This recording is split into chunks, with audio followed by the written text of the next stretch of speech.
آج کا یہ وقت جب برائی بہت پھیلی ہوئی ہے، برائی کو برائی نہیں سمجھا جا رہا اور ایمان پر قائم رہنا انتہائی مشکل۔ اور اسی سے ریلیٹڈ آپ صلی اللہ علیہ وسلم کی ایک حدیث بھی ہے کہ ایک وقت آئے گا کہ ایمان پر جمے رہنا، یعنی بندہ مومن کے لیے ایمان پر قائم رہنا ایسا ہوگا جیسے ہتھیلی پر چھالا، انتہائی مشکل وقت آئے گا۔ تو یہ حدیث آج کچھ جگہوں پر، دنیا کے کچھ حصوں پر تو پوری ہو رہی ہے، یعنی ایمان پر جمے رہنا خواتین کے لیے، مردوں کے لیے انتہائی مشکل ہے، جہاں پر اسلامی حکومتیں نہیں ہیں، اور جہاں پر ایون اسلامی حکومتیں ہیں وہاں پر بھی حال کچھ اچھے نہیں ہیں۔ بہرحال بات یہ تھی کہ ہم کیسے اس وقت میں نیکی کی طرف جائیں، صالحین میں سے ہوں اور برائیوں سے ہمارا نفس پاک ہو جائے۔ اور نفس کا پاک ہونا کوئی آسان بات نہیں ہے، سب سے مشکل چیز ہے یہ، لیکن جس نے یہ کام کر لیا اس وقت میں، یعنی جب برائیاں پھیلی ہوئی ہیں، کام بہت مشکل ہے تو ریوارڈ بھی زیادہ ہے۔ اب دیکھیں، کسی نے شیخ ابن باز رحمہ اللہ سے سوال کیا، لماذا جہاد النفس صعب جداً یا شیخ، یعنی یہ جو جہاد بن نفس ہے، نفس کے ساتھ اپنی سول کے ساتھ سٹرگل کرنا، اپنی خواہشات کو دبانا، یعنی یہ ہے جہاد بن نفس، تو یہ اتنا صعب کیوں ہے، یہ اتنا ٹف کیوں ہے؟ تو انہوں نے جواب دیا، لِأَنَّ الْجَزَاءَ الْجَنَّةُ، کیونکہ اس کی جزا جنت ہے۔ آپ قرآن کریم میں کیا پڑھتے ہیں؟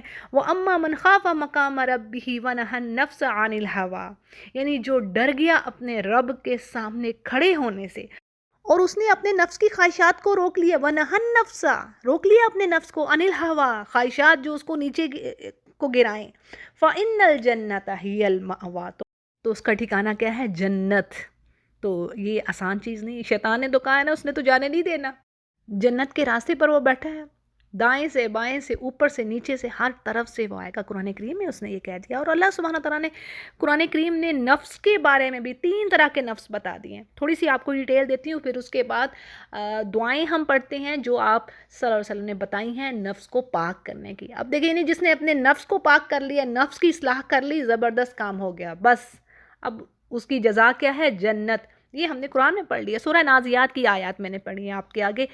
اچھا جی، 3 طرح کے نفس کی بات ہو رہی ہے۔ نمبر 1، النفس الامارہ، یعنی جو برائی پر اکساتا ہے، النفس الامارہ بالسوء، ٹھیک ہے، وہی نفس الحریصہ علی دفع صاحبها نحو المخالطہ المعاصی، یعنی وہ اس کو برائیوں کی طرف دھکیلتا ہے، یہ ہے نفس امارہ۔ کیسے پتہ چل رہا ہے؟ سورہ یوسف کی آیت نمبر 53 میں اللہ سبحانہ تعالیٰ فرماتے ہیں یوسف علیہ السلام کی زبان سے، ان النفس لامارۃ بالسوء الا ما رحم ربی، یعنی یہ جو نفس امارہ ہے نا، یہ تو برائی ہی کی طرف ہمیں لے کے جاتا ہے، گناہوں ہی کی طرف پش کرتا ہے، سوائے اس کو جس پر میرا رب رحم کر دے۔ ٹھیک ہے جی، ایک یہ ہو گیا نفس۔ اب دوسری ٹائپ کیا ہے؟ النفس اللوامہ، یعنی جسے آپ کہیں گے دا بلیمنگ سول۔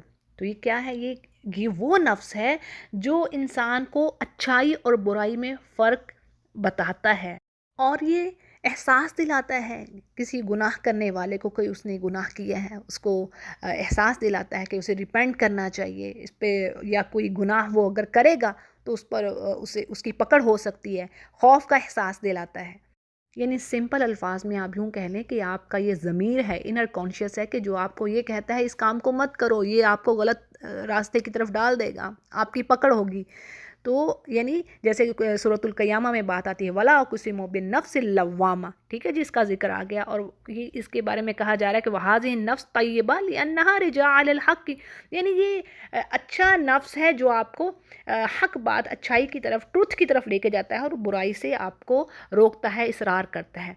دوسرا نفس یہ ہو گیا۔ تیسری ٹائپ کیا ہے جی؟ النفس المطمئنہ، اور یہ ہے جی زبردست نفس مطمئنہ، وہی نفس، یعنی ایسا نفس جو اللہ کی اطاعت کے کاموں پر راضی ہے، اللہ کے اطاعت کے کام کر رہا ہے، وہ اللہ کی ناراضگی سے بچ رہا ہے، اس کی خوشی کے لیے، اس کی رضا کے لیے کام کر رہا ہے۔ تو جی ایسے نفس کا ذکر کہاں آتا ہے؟ سورۃ الفجر کی آیت نمبر 27 اور 28 میں، یا ایتھا النفس المطمئنہ، یعنی اے نفس مطمئنہ، ارجعی الی ربک راضیۃ مرضیہ، یعنی اپنے رب کی طرف تو لوٹ، یعنی تو اپنے رب سے راضی اور تیرا رب تجھ سے راضی۔ اللہم اجعلنا منہم، یا رب ہمیں اور ہمارے پیاروں کو ان میں سے کر دے جن کو اللہ یہ الفاظ فرمائے. آمین یا رب. ہم تو بڑے گنہگار ہیں، اسی کا فضل اور اسی کا کرم ہے.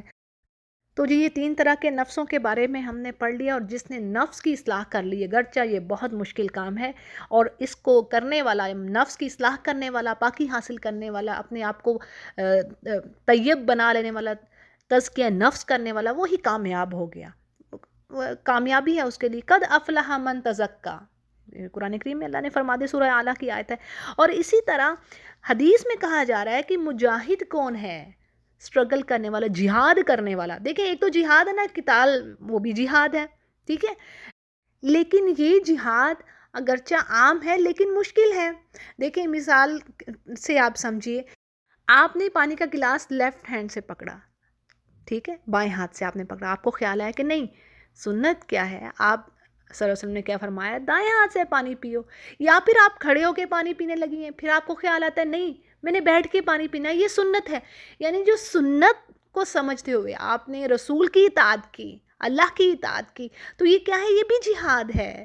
اٹس کائنڈ آف مطلب لٹل تھنگ، آپ چھوٹی چیز کہہ لیں، لیکن یہ آپ سنتوں پر عمل کر رہی ہیں، آپ رسول کی اطاعت کر رہی ہیں.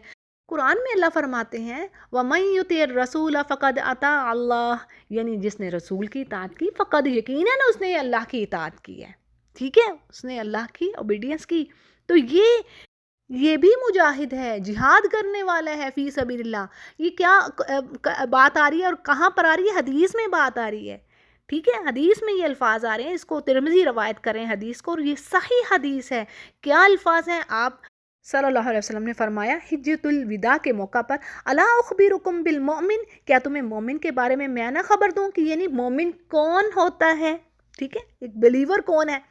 تو جی آگے الفاظ ہیں من امنہ الناس علی اموالہم وانفسہم، یعنی جس سے لوگوں کے مال اور جانیں محفوظ ہیں. ٹھیک ہے، والمسلم، اور مسلم کون ہے؟ من سلم الناس من لسانہ ویدہ، یعنی جس کے ہاتھ سے اور اس زبان سے دوسرے محفوظ ہیں. سبحان اللہ، یہ ذرا چیک کرنے کی باتیں ہیں.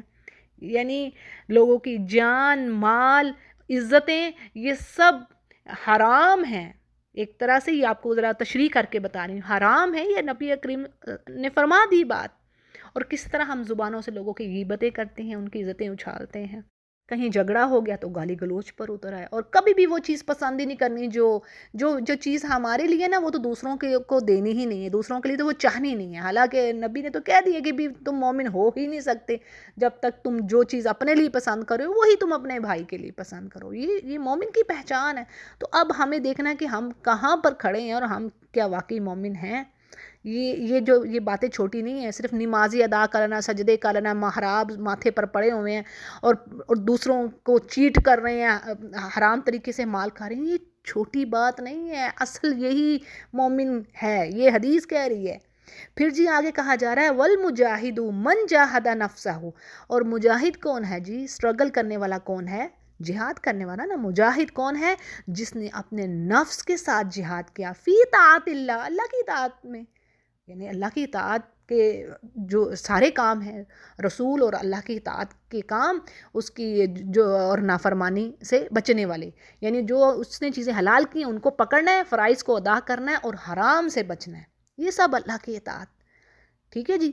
مجاہد کون ہے؟ جس نے اپنے نفس کے ساتھ جہاد کیا اللہ کی اطاعت میں.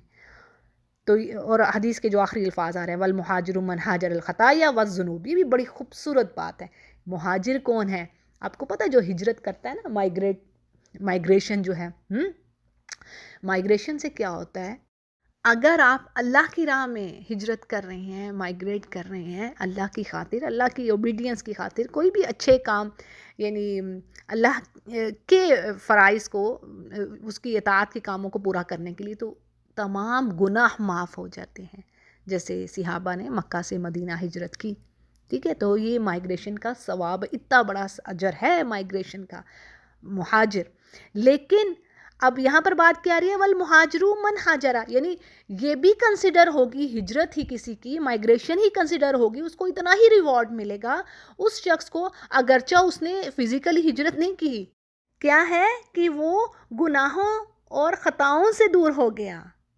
ہجرہ دور ہو جانا، ہٹ جانا، الخطایا والذنوب، یعنی اس نے گناہوں سے اور خطاؤں سے توبہ کر لی ہے، وہ پیچھے ہٹ کے اللہ کے نافرمانی کے کاموں سے اس نے اپنے نفس کو کنٹرول کر لی ہے، تو یہ بھی مہاجر ہے۔ کتنی بڑی بات آ گئی، سبحان اللہ۔ تو جی یہ چیزیں ہیں، یعنی یہ ریوارڈ ہے، جزا ہے جنت، جس نے اپنے نفس کو پاک کر لیا۔ اور آج کا دور اگر ایسا ہے تو کوئی نہیں، اس پہ ریوارڈ بھی زیادہ ہے۔ اگر دور بھرا ہوا ہے یعنی فتن سے، ٹرائلز ہیں بہت زیادہ، تو اس پہ جو اچھائی پر جم جائے گا اس کے لیے ریوارڈ بھی تو زیادہ رکھ دیا نا۔ یہ بھی تو سوچیے کہ ہاں بھی مجھے ریوارڈ زیادہ ملے گا، کرنے والے تھوڑے ہیں، مزدور تھوڑے ہیں، تو مزدوری زیادہ ملے گی۔ تو اب اس پہ کیا ہے، کچھ دعائیں ہیں وہ میں آپ کے آگے رکھ دیتی ہوں، آپ صلی اللہ علیہ وسلم کی، جن کو ہمیں پڑھنا چاہیے، اور کثرت سے ذکر بھی۔ یہ جو توبہ استغفار ہے نا، اس کو تو استغفار کو کبھی نہ چھوڑیے۔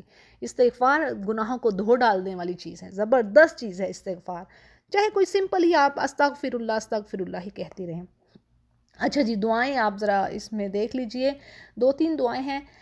ایک دعا یہ ہے جی، اللہم آتی نفسی تقواہا وزکاہا انت خیر من زکاہا انت ولیہا ومولاہا۔ ٹھیک ہے جی، اس کو مسلم روایت کر رہے ہیں، یعنی اے میرے رب، میرے نفس کو پاک کر دے، تقوی عطا فرما، یعنی تیرا خوف ہو میرے دل میں، اور تو بہترین پاک کرنے والوں میں سے، یعنی تو سب سے بہترین پاک کرنے والا ہے، اور تو ہی ولی اور مددگار ہے، مولا۔ پھر اسی طرح جی ایک اور بڑی سمپل سی دعا ہے، اس کو بھی مسلم روایت کر رہے ہیں، جو آپ صلی اللہ علیہ وسلم نے فرمائی کہ اس کو بھی پڑھنا چاہیے۔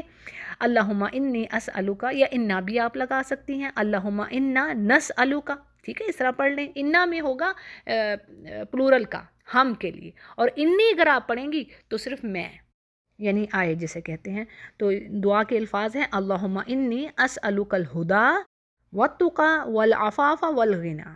ٹھیک ہے جی، اسی طرح ایک اور چھوٹی سی دعا ہے، اور آپ صلی اللہ علیہ وسلم اکثر یہ دعا پڑھا کرتے تھے، یا مقلب القلوب ثبت قلبی علی دینک۔ اس کو بھی ترمذی روایت کریں، یہ حسن حدیث ہے، اور اس کا مطلب کیا ہے کہ اے دلوں کو پھیرنے والے، میرے دل کو اپنی اطاعت پر جمائے رکھ، یا مقلب القلوب ثبت قلبی، یعنی دل کو جمائے رکھ اپنے اطاعت کے کاموں پر۔ بڑی ہی خوبصورت دعا ہے، اور بڑی ہی آسان سی، جی میں نے چند آسان دعائیں آپ کو بتائی ہیں، تو ان کو سبھی کو یاد کر لیجئے، چھوٹی چھوٹی سی ہیں، اور نماز کے بعد لازمی ان کو پڑھیں۔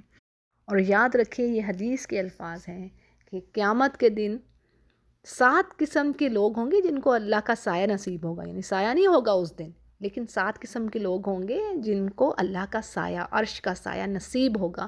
ان میں سے ایک وہ بھی ہوں گے جو اپنے نفس کو بری خواہشات سے روک لینے والے، اپنے نفس کی پاکی حاصل کرنے والے، تو وہ بھی ان میں سے ہوں گے جن کو عرش کا سایہ نصیب ہوگا۔ اللہم جعلنا منہم، وآخر دعوانا الحمد للہ رب العالمین۔